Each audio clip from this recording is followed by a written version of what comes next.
Will youth sports ever be affordable again? Are we pricing families and kids out of the youth sports game? What is contributing to these rising costs, and why do they continue to hit record levels? We're going to break it all down on this week's episode of Fighting for Overtime.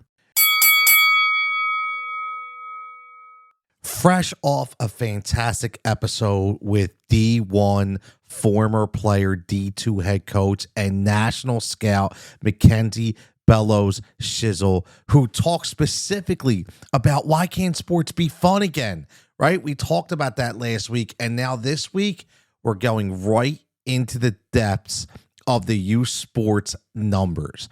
Why is it so expensive? Why does it continue to rise? And just so you know, the average family spent $1,016 on their child's primary sport in 2024, which is literally a 46% increase over the last 5 years. Think about that. If you have a child that's playing one specific sport and that is their primary sport, you're spending over $1,000 a year. I mean, team registration, travel and lodging, instructional camps, training, private sessions, equipment. I mean, I think 1,000 is low, but that's the average. And I think the question we all need to ask is, are we pricing families out? I think that's the biggest objective here, because let's face it, we all live in a crazy economy right now. No matter what your household income is, you have to take priorities. And being a coach, I've seen this over and over again over the years. I've seen players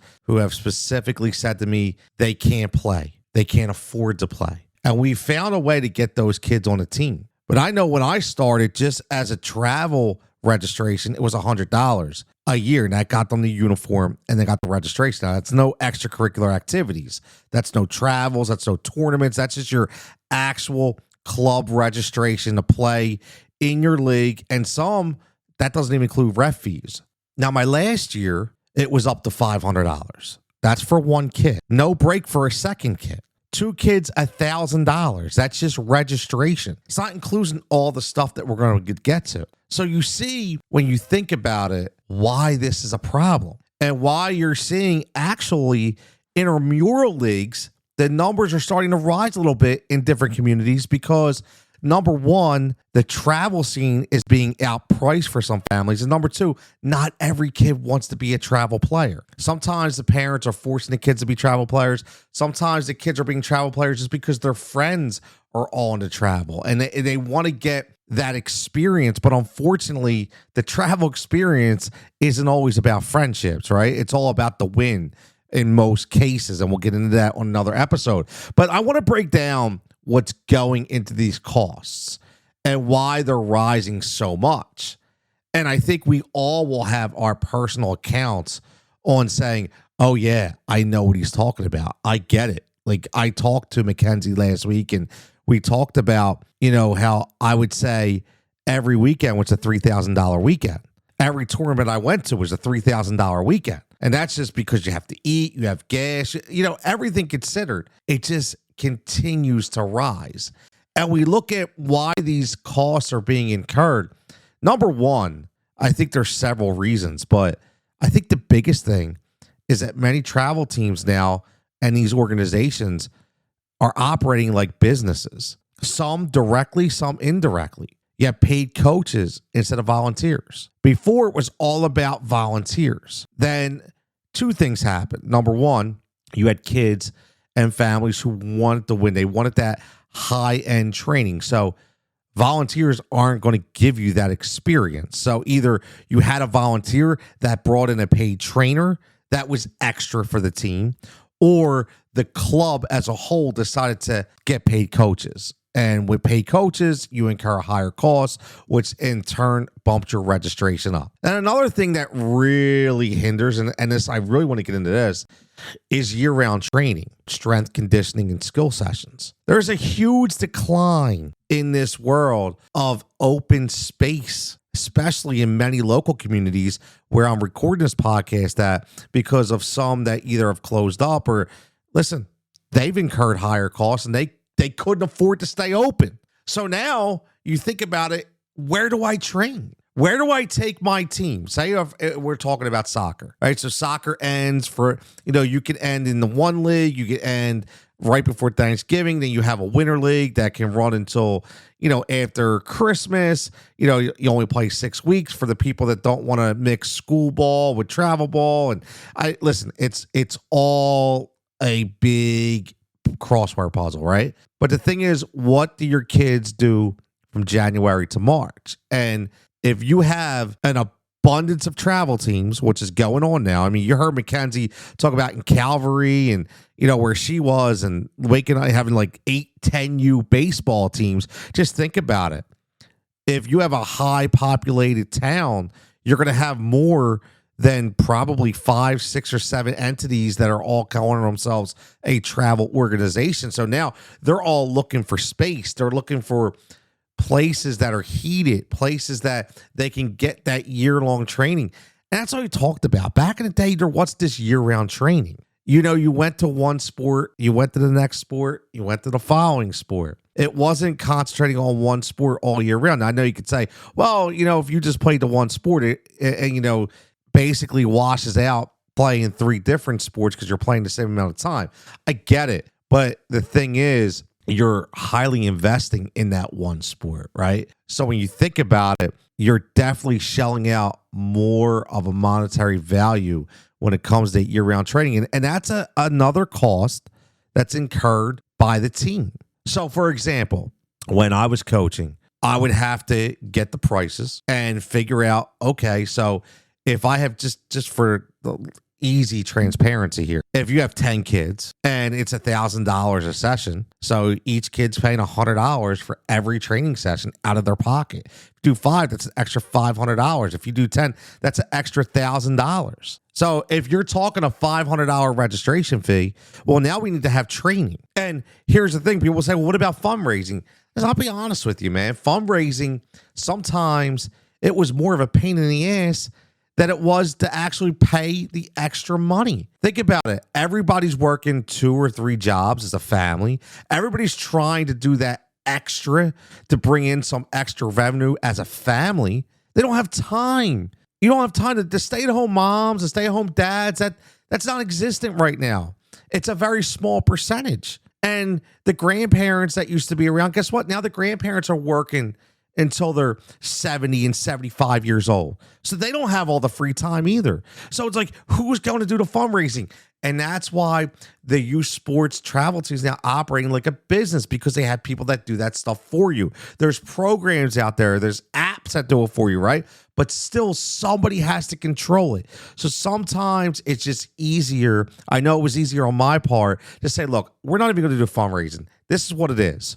Okay, I'm going to give you the entire price for a program. We're going to do 4 tournaments. Each tournament is $1,000, right? That's $4,000. We're going to do 1 full training session. That's going to cost each kid 10 sessions, $100, $1,000. So now you're at $5,000. Okay, so you have $5,000 per kid, and you have to break that up, right? You have to break that up. But think about what I just said. $5,000. $5,000. It's a lot of money, man.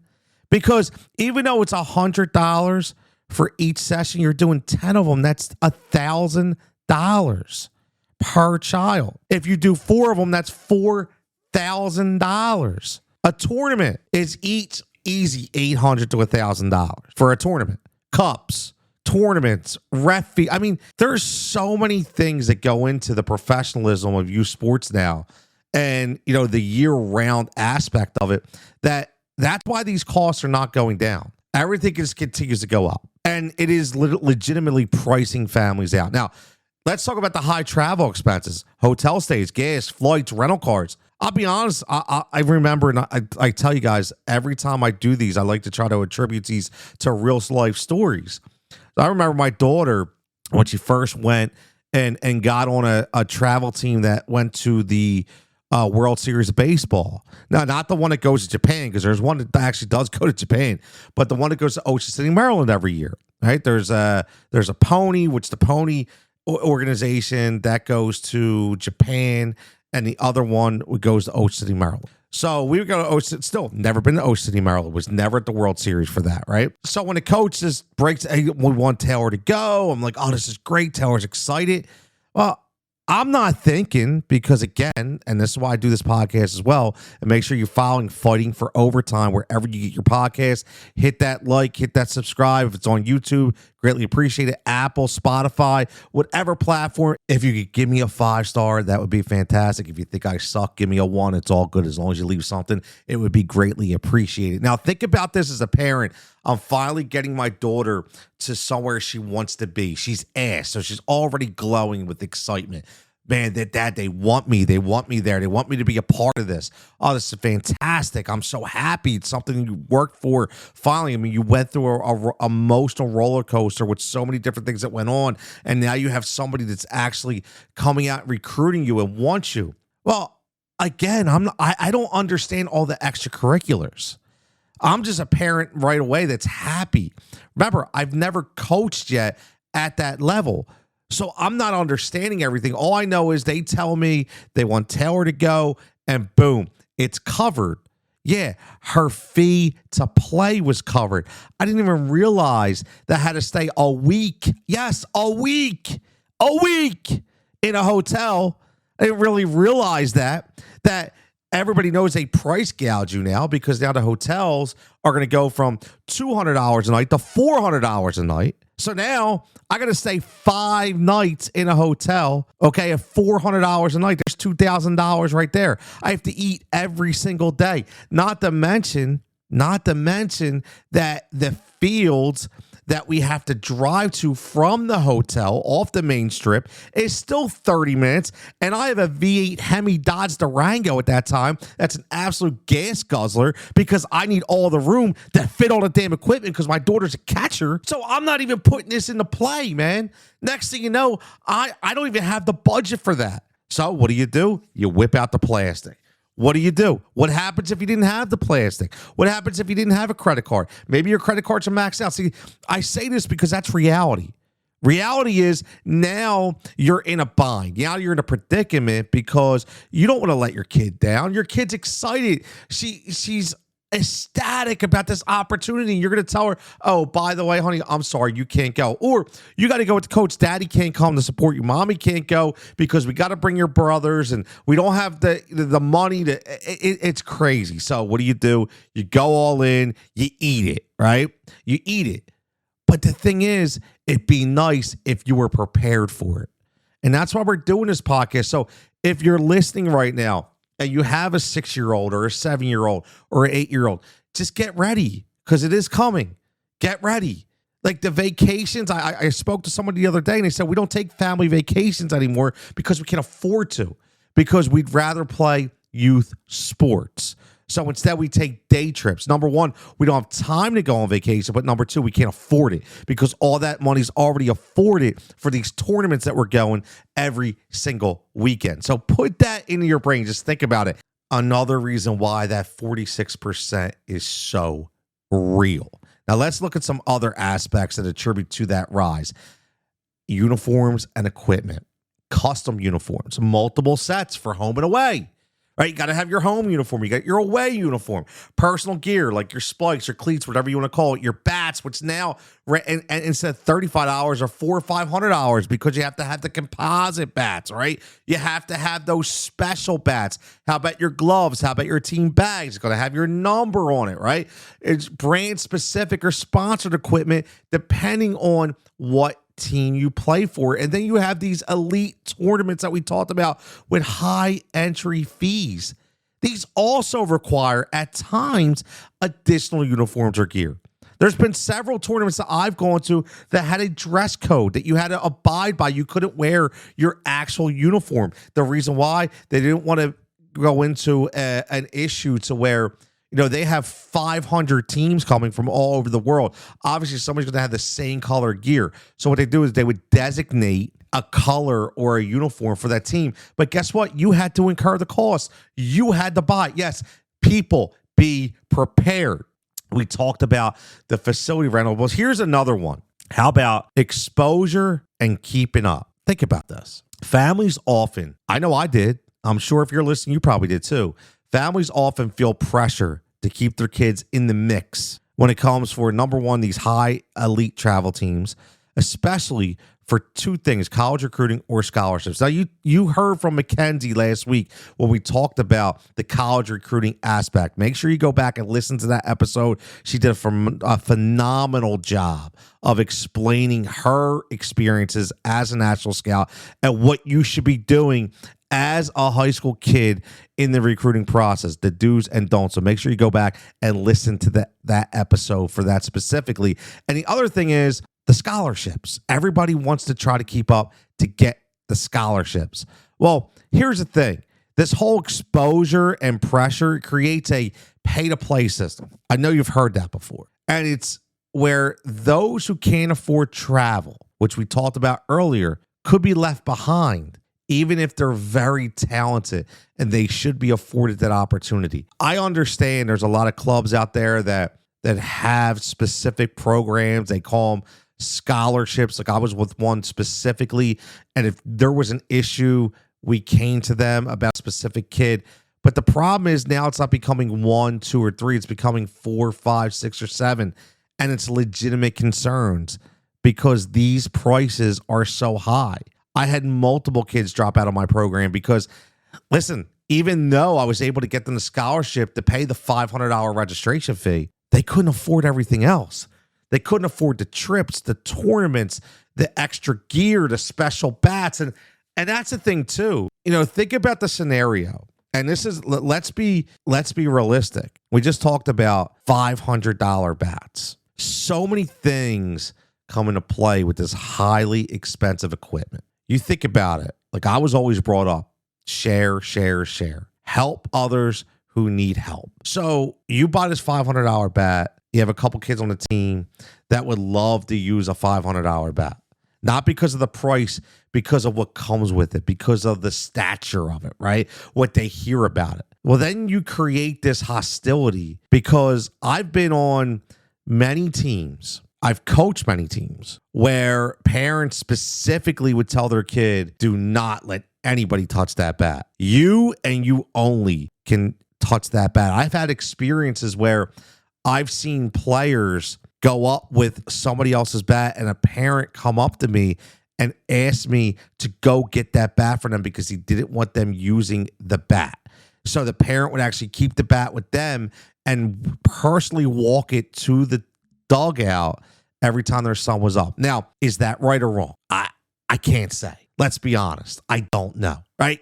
$500 is a lot of money for a bat. And if somebody went up there and just say they swung and they let it go and it fell out and it ripped the pole and it dented the bat and now the bat is done, it's damaged, what happens there? Like, is it just like, oh, well, that sucks? Probably not. There's probably arguing going on. There's probably some hostility. There's probably some things, honestly, to come out of that and say, hey, you owe me a bat now. What if that kid is one of those kids who can't even afford to play? Now, all of a sudden, he feels upset and pressured and stressed because he thinks he owes $500 for a bat that he mistakenly broke or damaged. I mean, there's a lot of things that come into this that we're not even thinking about. A lot of situations to where these high-level atmospheres are really killing us as a society. Now, one of the other things is the lack of public funding. Now, local rec leagues used to be heavily subsidized by their local township or cities. Well, guess what? Ever since the pandemic and ever since everybody has started to gravitate towards the travel level, that funding has declined because now it's all private clubs. But those private clubs that we're talking about, guess what? They charge the premium prices because they don't have the public support. Think about it. When I'm talking about 4 tournaments that are $1,000, that's $4,000. When I'm talking about registration, home and away uniforms, bats, bags, you name it, you're talking $5,000 on average. There's no support for that. The only support you have is, number one, we talked about it, which would be fundraising, or number two, you just pay out of pocket. That's where we're at right now. That's where we're at. And I really do think it's affecting the game. I continue to say that because we're not giving some kids a fair chance. The whole point of playing in a rec league is you're not, whether you're not to that elite travel level, or maybe you just don't want the travel experience. You just want to have fun, and you want to play with your friends. You want to create friendships, and you want to have a good time on the sidelines, and look forward to going to practice, because you're going to have fun, you're going to hang out, you're going to play, but it's not going to be overwhelming, right? But is that so wrong to just want to be that kid again? And in certain circumstances, I don't think it is. You know how many times that one I know in my township, one of your outlets was, because the rec registration was always declining, because everything had to be either a alternate travel program or semi-travel program, elite, like everything has to have travel associated with it. Even our intramural in softball, we traveled to different townships. There was a suburban rec league that played on Friday nights that gave you that next level experience. But when I had kids that we had a popular program. It's still popular. When I played it, it was called Upward, and now I think it's called Reach. And it was where everybody had an opportunity to play at any level. And I coached that, and that's some of my best moments, because the kids, and again, travel players would come out and play, and they would play because they would say, "Coach, I just want to have fun. I just want to have fun." I mean, it got to the point where maybe a little over the top, but just in order to make it fun, you would line up, like, think about basketball. You have 5-on-5. You would line up each team 5-on-5, and we would have different color wristbands, and we would bring out the wristbands, and what we would do is we would try to create a fair atmosphere for the players. So, like, you didn't have somebody who may not be extremely talented guarding somebody that is. It's just common sense, right? That's not what the program was about. The program, and it was a very religious program. It was run by, and it still is, one of the local churches. And there was a prayer before the game, and it was volunteers, right? Referees weren't getting paid. They were volunteers. People were keeping score. It was volunteers. I mean, it gave these kids such a great atmosphere. I would ask these kids to be able to get them their own private walk-up music, right? They would come out to a fog machine and break through the drapes. I mean, they remember it like it was yesterday. That gave them that fun experience. But we've lost all that. We have lost all that. Think about it. 46% rise over 5 years in travel primary sports, over $1,000 a year. Now, that Upward League cost me $50, and it got my pictures as well. And I got a uniform. So everybody had the opportunity to play. Everybody. Not many people can't afford $50. And the reason why I say that is because you have an entire year to save up $50 for the 3 months that you're going to play at Upward, or now it is Reach. It was a great program, and it was run by great people, and it had great people within that program. And a lot of those kids had fun. And sometimes we get over ourselves when it comes to creating such a winning environment. We lose focus on what's really important in a youth sports climate. Now, when I wanted to do a few episodes based on self-reflection, and a lot of my self-reflection takes you back to experiences that I had in the youth sports scene. Season 1 was a deep dive into it. Season 2 right now will be a continued deep dive. I will talk about the youth sports experience and my experiences. I'll talk about the local experience I had at good and bad when it comes to high school sports, middle school sports, all programs that are supposed to be life-lasting memories, just like youth sports. But unfortunately, with these rising costs, incurs a lot of jealousy, a lot of hate, a lot of toxicity, a lot of things that wouldn't happen if we weren't talking about these big numbers. For example, you're paying thousands of dollars. You don't want to go to a tournament and your kid doesn't play. And right off the bat, it's not always the coach that's looked at, it's the other players. Why is player A playing instead of my son or daughter? What makes them so good? Why are they better? Why are they looked at as a better player? And unfortunately, it indirectly bleeds into the families and the parents and the sidelines. It becomes an extreme toxic environment for everybody. And it's unfortunate. But again, it's all about the Benjamins. Comes about the money. You're spending money. You want prime product. And you want your kid to be number one, no matter what, at all costs. Think about it. At all costs, they need to be number one because you spent that kind of loot. You put out that kind of paper.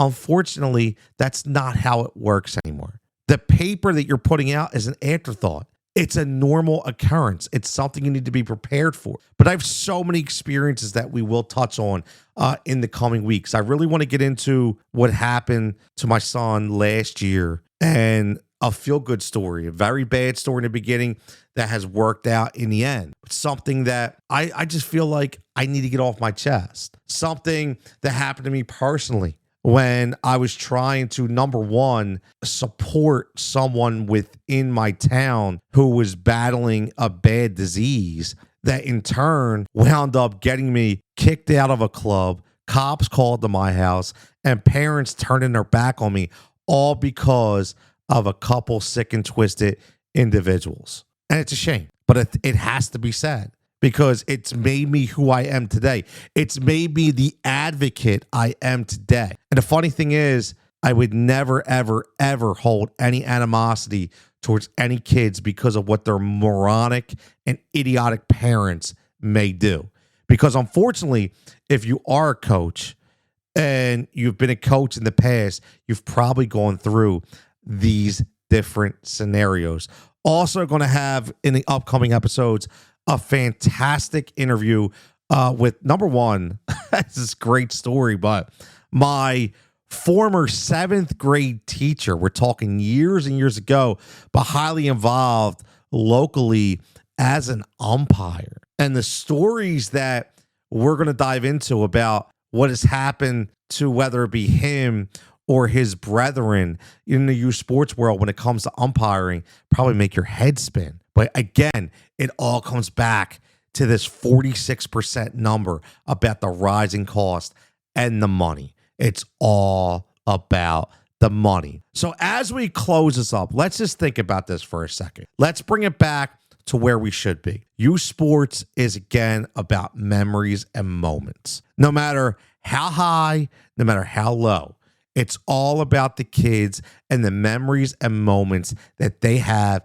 and they make coming up in the world of youth sports. Youth sports can absolutely be the best thing in the world for any child coming up through the ranks. Unfortunately, if we let the money take over and the greed come into play, it just turns into, like I said, a toxic environment.